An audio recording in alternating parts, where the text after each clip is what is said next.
If everybody's sitting comfortably. Thank you for the opportunity to come talk to you this evening about sort of what you, as you rightly described, is quite an exciting sort of project for Stratford. As you say, we're out for consultation on it at the moment, and I'd very much sort of value your thoughts as part of that process. The first slide sort of talks about introductions. I'm Tony Perks. For those of you who don't know me, I'm the Deputy Chief Executive at Stratford Avon District Council. And anybody who doesn't know Sara, who's with me this evening, Sara is the Chief Executive of the Stratford Town Trust. And this is a project that we're sort of working on jointly, and I'll sort of explain more of that as we go through. What I was hoping to do this evening with you is I'll give you sort of an overview of the project, sort of how it came about, talk a bit about the bid that we've had to put in that gives us the funding for the project, introduce and sort of take you briefly through the sort of the concept design, and Sara will help me sort of in the parts where the Town Trust are there. And then Sara and I will be happy to sort of engage in any sort of discussion, feedback, and take any questions of yours at the end. So that's a bit of a format. So I'll start off with just giving you a bit of an overview of the project and sort of how it came about. It was a project that sort of came to us from sort of central government and the LEP. Central government were very keen to sort of put out some sort of grant funding based not about just sort of putting business back as it was, but sort of seeing COVID as an opportunity and creating what they were talking of as a sort of post-COVID economy.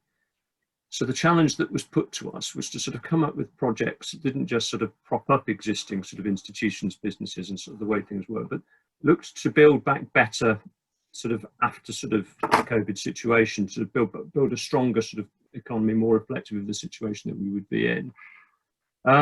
They approached us and were particularly interested in us because we are seen as a sort of a regional hub for tourism.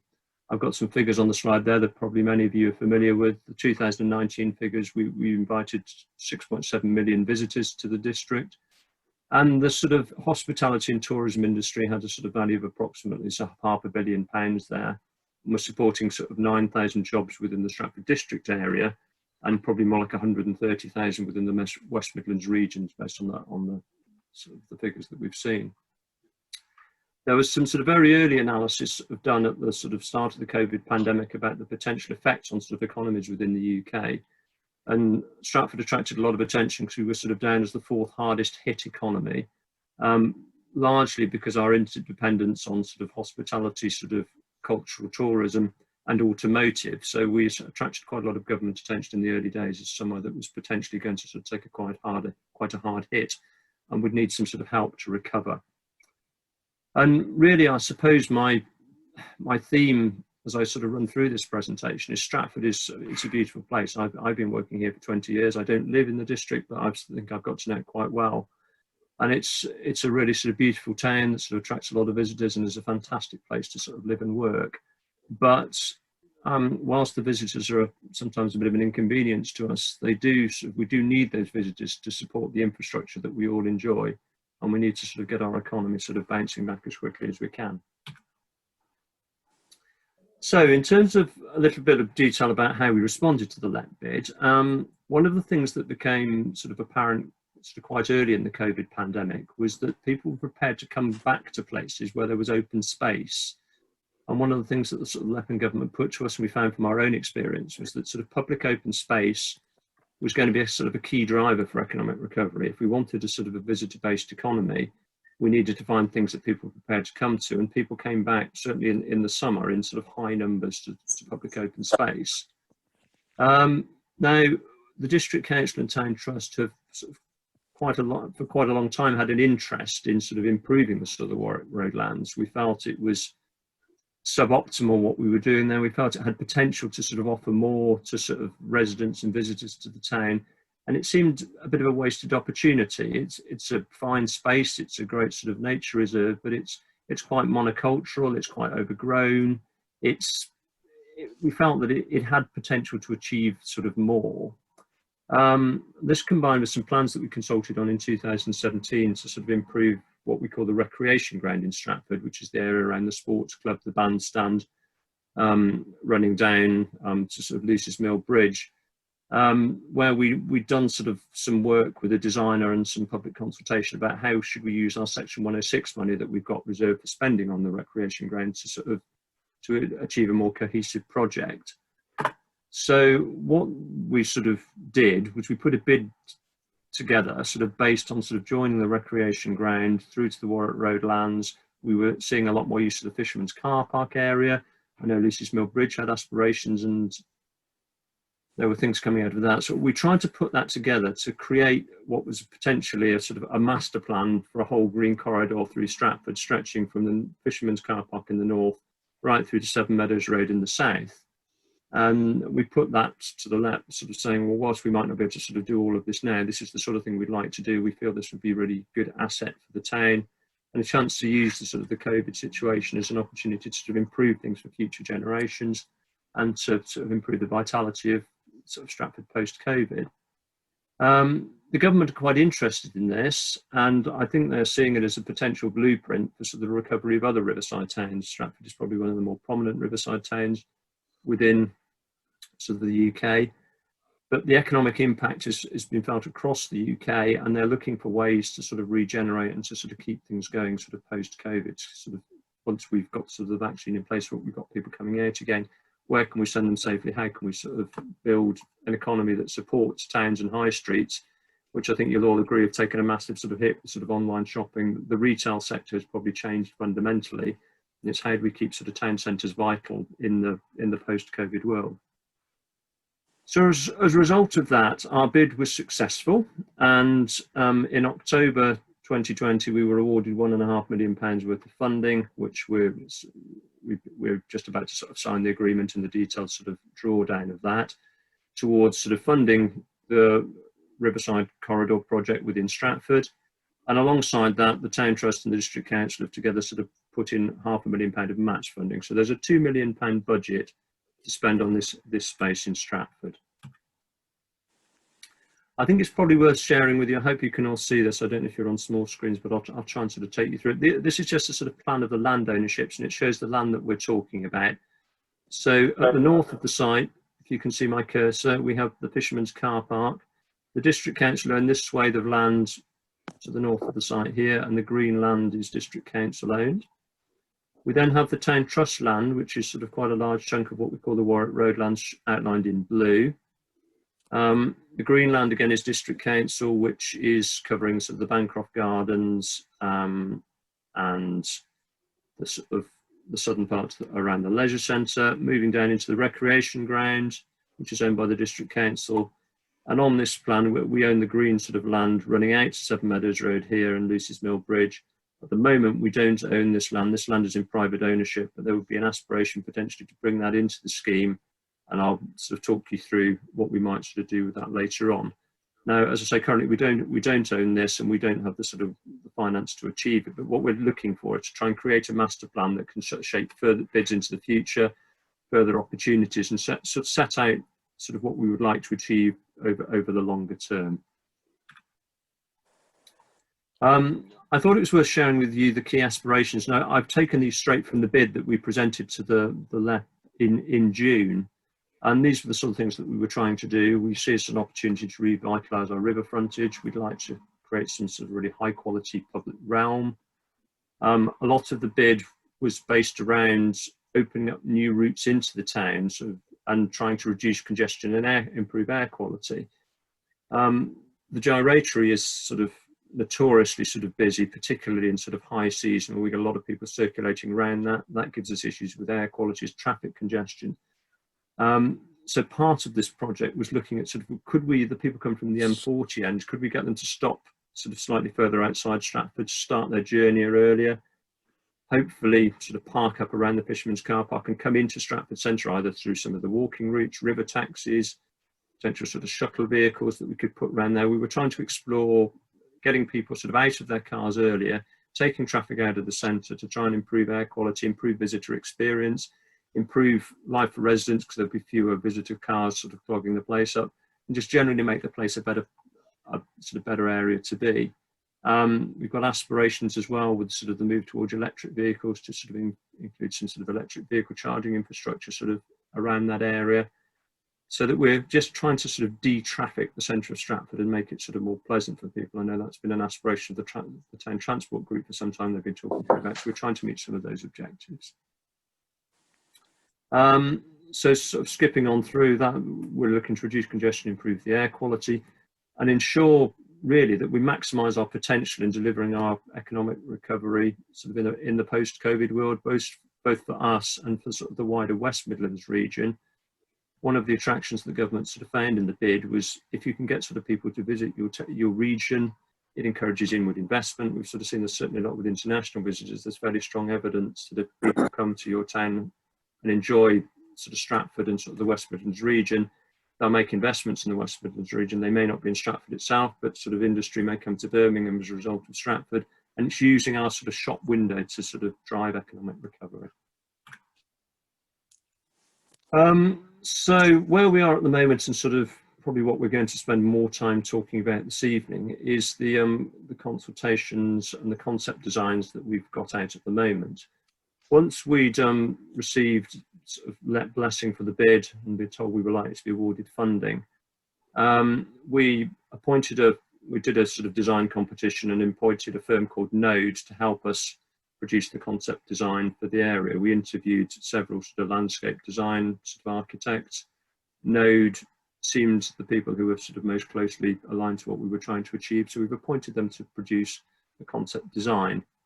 As I mentioned earlier, the District Council in 2017 had already done sort of a design and a consultation with a firm called Design by Nature about sort of ideas about what we might do with the recreation ground. And what we asked Node to do was sort of to take this design on, but produce a sort of much wider concept plan that encompass the whole area that I showed you on the map at the start of the presentation.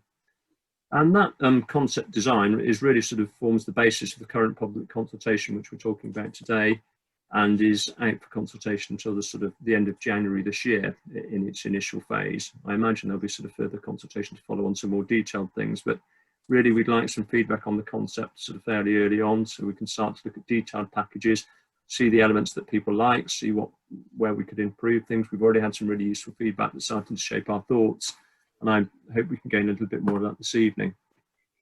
We're trying to drive a lot of this. It's quite difficult in the sort of COVID world where we're all having to meet digitally and we can't sort of come out and see you all. So one of the things that we've done is we've set up the website, stratfordriverside.com, where we're trying to sort of keep that as a repository for all information. You'll find all the Node designs there. You'll find some sort of history and some background there. There are some videos there, not particularly catchy if I'm honest, but our designers try and explain the concept of the scheme a little bit more, so you can, ideally we'd have liked to have done sort of public meetings where we could have presented this to you, but at least if you look at the videos and look at the drawings, you can get some idea about the concept and sort of why the thing is being proposed as it is. That'll help you inform any sort of feedback that you might want to give. So I would really encourage you, when we finish, to have a look at stratfordriverside.com. I can make these slides available as well if you want to circulate them, and that'll give you the link. Before I hand over to Sara to talk a bit about the sort of Town Trust sort of part of the scheme, just to warn her your slide's coming, I thought it was probably worth addressing the sort of topic of car parking head on. It's one of the things that's caused most of the sort of the feedback that we've had on the scheme sort of so far, and there's been sort of a lot of people are saying, well, why are you concreting over sort of beautiful ground just to put more cars? Don't we have enough car parking already? So I thought I talk a little bit about that up front. As I've sort of said already, part of the idea of the scheme is trying to sort of de-traffic the centre of Stratford to make it a more pleasant place to be, to improve sort of the pedestrian experience and sort of the air quality there, and reduce the congestion on the gyratory. We've put in the plan out to consultation a sort of a nominal sort of 500 space car park, really sort of to gauge public opinion. It doesn't necessarily have to be 500 spaces, and there will be highway constraints as to what we do. We've shown it arbitrarily sort of in a position up here. It doesn't necessarily have to go there. It doesn't have to be in one block. And I think the car park sort of needs to sort of integrate within the scheme. So I would sort of value people's sort of thoughts on the car park if you'd like to share them with us. The reasons for the car park, as I've said, are looking to sort of de-traffic sort of Stratford, but also to improve the visitor arrival and encourage them to stay longer. We've got this feeling that if people sort of pulled into a sort of an attractive sort of country park, car park, right by the river with a river taxi at the start of sort of their journey, they'd arrive in Stratford in a much more pleasant way than sort of perhaps some of our less attractive car parks having sort of battled around a gyratory and queued for hours to sort of get in and then are wound up before they've started. If you could arrive and you could take a sort of pleasant sort of walk through a nature reserve into town or pick up a river taxi, we think that that's got something to offer sort of people coming. Visitors say it's quite important to the economy. If people come for the day rather than just dropping in, that would be fantastic. The other fringe benefit of that is if we can sort of put some of the visitors into sort of the sort of Fisherman's car park sort of area, it frees up the spaces in town for people who need to sort of just do sort of functional stuff that the residents who sort of live here, nip to Marks and Spencer's, go to the bank, do the sort of everyday things that people need to do. So we think there's sort of a mutual benefit in doing that. As I do need to sort of stress, we haven't fixed on a design or a location for it, but we think that that's probably something that's quite important to sort of to get into the scheme. So moving into sort of a bit more detail of the concept plan, we've really sort of divided sort of the site into sort of three areas. We've got sort of what we're calling sort of the northern area, which is largely this area here, which we're seeing as quite a natural space. And I'm going to ask Sara to talk you through that in a minute, because a lot of that is land owned by the Town Trust. We've got a central area, which Sara and I will talk about, which sits around this sort of part of the site, where the two sort of lands meet. The sort of natural space of the Warwick Road lands starts to meet sort of the slightly more cultivated space of perhaps the formal gardens of the Bancroft, the recreation sort of space, and then that bleeds out into what we're calling the sort of the southern part of the site, which is this area which we don't currently own very much of, but we see this as sort of a key to sort of a holistic design for a green corridor sort of going forward. So the next three slides will take you through those areas. We're calling them sort of Riverside North, Riverside Central and Riverside South. And to give you a break from listening to me, perhaps if I could ask Sara to talk us through some of her ideas for sort of the Riverside North part of the project, and I'll join you again in a moment.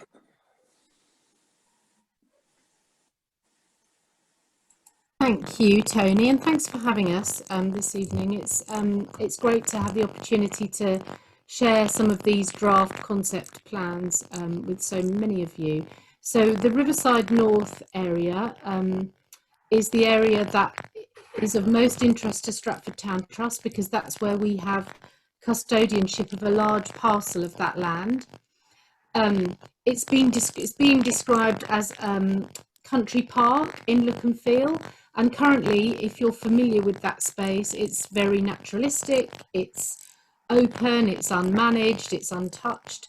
There are some paths that meander through it. It is a local wildlife space. That doesn't mean that it has formal designation, but I understand around 20 years ago it was given this title, and some work was undertaken to improve the biodiversity. It's hard to get to the bottom of exactly what drove that and what happened afterwards, but what I do know is it wasn't maintained. So in order to encourage a diverse habitat, you actually need to maintain it. So what we've done is we've recruited the Warwickshire Wildlife Trust to come on board with us. They're fully endorsing the scheme, right behind it, and we're working with environmental consultants Middlemarch, who will advise on the biodiversity, particularly in the northern section of the scheme, the area that is currently most untouched. And what you see here on the plan is, I obviously don't have the cursor, so oh, sorry. Do you want me to point to things, Sara? My mind a bit, Tony, here. So if we can tag team this, that'd be great. So currently you've got where Fisherman's car park is at the moment, perfect, just about there. And then the grey area is a kind of entranceway down to the river. That's the car park, so that's lovely. That's the entranceway sort of down, introducing you to the river and the riverside location. The plan is on this draft scheme to introduce some facilities. By that I mean toilets. There are currently no toilets at this area, in this particular area, and what that means is that we do get some antisocial behaviour, and so we have to send Mark down from the trust every so often to clear up, and that's not particularly pleasant. And then what we've seen over the last few months is a huge increase in river bathing and river water sports, so kayaking, stand-up paddle boarding, canoeing. And what we want to do is to facilitate that as much as we can through a scheme like this, because I think people are only going to want more and more of it, in a way that everyone can use the space safely together. So on this scheme here, you'll see a kind of bathing area to the below the grey slip. So the created bathing area there below. Drop your cursor down, Tony. That's it. There we go. So that's an intervention. Now we're going to have to work with the Environment Agency to look at the logistics of this. What we do know is that this area was Stratford's bathing space for many decades, and if you've been onto the stratfordriverside.com website and scroll all the way to the bottom, you'll see some really fascinating historical photos of a time when this was Stratford's Lido, with some quite heavy development. Actually, there was a diving board, there was what looks to be a pavilion, you know, there was a bund area for safe bathing, so and it's packed and people are clearly having a lovely time, and that was where people learnt to swim before there was a swimming pool here. So there's the hope that we can open up access to the water. We understand as well that there's an ambition to make this stretch of the Avon bathing safe within about 4 or 5 years. So again, that's only going to encourage more people to want to come and swim here. So that's a sort of river aspect. Currently, there's one footpath that leads from Fisherman's car park down, hugging the riverside into town. That's the only accessible footpath. And actually, when you get to the Crown Plaza, there's a fairly steep humpback bridge to cross.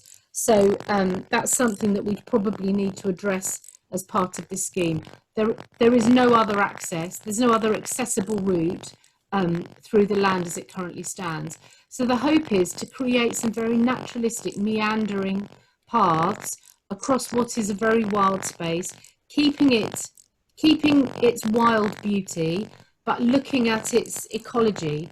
So the Wildlife Trust have come and had a look, and what they tell us is that actually what we've got here is a monoculture. So 1 or 2 species of grass have started to take over, and what that means is you get a very rapid reduction in biodiversity. And so coming in with a very specific management plan around the ecology and the environment will actually promote more species of animals, bees, birds, butterflies, more species of plants to come and thrive in this space. And what I've learned whilst I've been at the Trust is we can get some help with that. So perhaps by registering this particular parcel of land as a biodiversity offsetting site, we could claim some funding for a paid for 30-year management plan that would help with that upkeep to make sure that it's managed in an appropriate way. So these paths that you see here are purely indicative. As Tony said, there are some paths already that exist across this land, and it's possible that we will want to just go back in and open those back up again. Maybe they were put there in the right place. There's a lovely pond in the middle of the section, so we would want to retain that. We know how important newts are for biodiversity in certain areas, and obviously this area is prone to flooding at certain times of the year. So whatever happens here would need to be able to resist that and recover from it appropriately. Next slide, please. So the central area is possibly the most challenging, because at that point you have to traverse the fairly steep bridge by the Crown Plaza, and then you're actually out onto the pavement and the highway for a short time before you re-enter the scheme at the canal basin by the Bancroft, at the very end of the Bancroft. But one of the things we'd quite like to do at this end of the scheme, at the very top right hand corner where the skate park is look at extending that area onto a small parcel of land that is adjacent to the leisure centre car park, and therefore not particularly beautiful and attractive, but could be suitable for either extending the skate park or creating a bike trail, or something that would really support the young people of the town. And for the Trust, that's one of our focuses for the next 5 years, is supporting the young people in the town. So putting those two areas together in one place, close to the amenities that the leisure centre offers, relatively close to town, so that they've got access to food and drink and buses and pick up from mum and dad. That seems to make a lot of sense to us, but that's something that we need to we need to test with the young people, and we need to listen to throughout consultation. And clearly there's a bit of work to do thinking about how you link what is the country park section down into the skate park and perhaps a BMX bike track, and then into a slightly more urban environment before you move on to the more semi-formal area of the Canal Basin and the Bancroft. Next slide, please. So then we move into Riverside South. So this is the area that you probably know best of all, and there really isn't a huge amount that will change in comparison to the northern section. It's all as the previous consultation. The recreation space would be enhanced with, there are plans for a naturalistic play environment, so more timber framed play equipment, and perhaps a small cycle track to teach young people how to ride their bikes for cycling proficiency and that sort of thing. And then with the acquisition of the piece of land at the bottom of the slide, there would be the possibility to create a wetland and then deliver access off the Seven Meadows Road onto a new car park that then reduces traffic in the Swan's Nest area and allows the sports club to breathe out a little bit. Currently the sports club is bisected by the playground. So there's an aspiration to try and link those two things together a little bit more pleasingly. Next slide, please. Tony, do you want to take over? Yeah. Next step? Okay. Yeah, of course. So yeah, I think it's, hang on, I'm muted.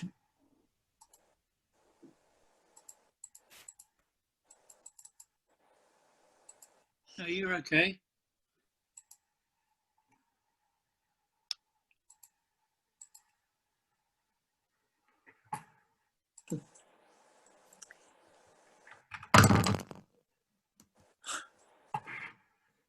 Let me see if I can unmute him. Hang on. Can you hear me now? Yes. Yes. Ah, that's good. Sorry, I don't know what's happened. I've got a slightly strange. I'll put that back over there and put you back on. And I think right. I don't know what happened there, but I'm back, so that's good. At least you can hear me. Yeah. So in terms of the next stages, we're out for sort of public consultation, sort of stakeholder engagement now until the end of, sort of January 2021. And we're also sort of starting to try and get some more sort of data together behind it. As Sara said, we've engaged with the Warwick Wildlife Trust. We've engaged Middlemarch to try and sort of get some idea about what ecology we're looking at sort of within the sort of Warwick Road lands, what's important that we keep, what's sort of perhaps less vital, what's thriving, what isn't. How do we sort of move on from this monoculture without destroying what we've got, but sort of find something better? Which sort of areas can we sort of intervene in sort of safely and improve things, and which areas should we avoid? I think I should have said to you at the start, so the position of the car park is one of those things. Which land would be best if we were to sort of put it on from an environmental and ecological point of view? And we're also trying to sort of get some surveys done. I'm conscious that part of this site was the old town tip.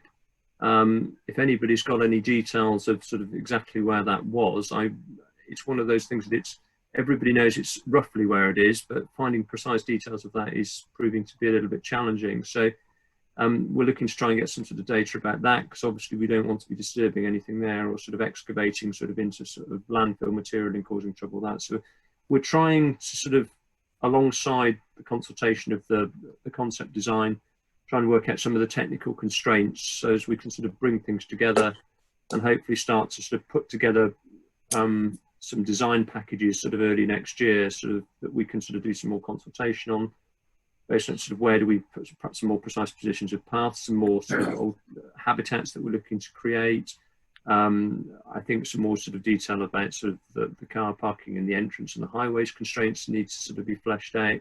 So it's based on the sort of the concepts that sort of find favour, we can start to sort of develop a little bit of that up. Alongside that, there are some early works, Sara kindly referred to them sort of in the recreation ground. We've got some funding together for a cycle training track and sort of some more sort of adventure playgrounds for sort of the young sort of, I suppose, 10 to 13-year-old children that we had in the recreation ground plan, and some sort of works down there that will be starting sort of in the spring next year, so we can see some sort of early benefits from the scheme. That work will be starting. And as I think I've said sort of before, that we're conscious that sort of £2 million is quite a lot of money, but it won't cover sort of everything that's on that concept plan. So what we need to do, because we're on quite a tight spend programme, because the government are keen to see these projects sort of come to fruition quickly, so as we're ready for economic recovery, we've got to spend the LEP element of that money by the end of March 2022. So we need to start sort of packaging up, well, what's the best way to sort of spend that £1.5 million? We've got more flexibility with our match funding, but we need to make sure that that's sort of out the door and spent by sort of March 2022. And I'm certainly very keen to spend it wisely. So we need to sort of work out which of the packages are going to give us most benefit, which sort of find most favour, which are deliverable in that time. And sort of I'm seeing it as things develop, it'll become a bit of a shopping list. We can have that one, and that one, but we can't have all of them, and we can have that one and that one, but that drops one out. So there's going to be an exercise in sort of matching sort of projects to budgets, and sort of what do we keep for a bid another day, and what do we sort of deliver sort of straight away. And then we'll be looking to sort of be on site. I've got an aspiration to be on site sort of September time next year, in 2021. But that will be subject to sort of to planning constraints. Some of the work that we want to do will require planning permission, some of it won't. So we're liaising with our planners about, do we sort of take a planning permission for the sort of the whole of the site, or how do we take that forward? But that again will be informed by what we get back from public consultation in terms of what we actually decide that we want to progress. So that's one of the other unknowns that we're sort of, we're not wrestling with, but working through at the moment. Let's just look at the next slide. What have we got on there?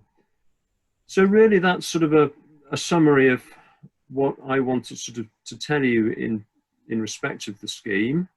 Hopefully you're sort of finding it's exciting. As I say, there's a lot more detail about it on the Stratford Riverside website, which I would encourage you to have a look at. But I suppose it's now sort of over to you as a group. Sara and I are here to answer sort of any questions, or to contribute to any discussions that you want to have. So thank you very much for your time this evening.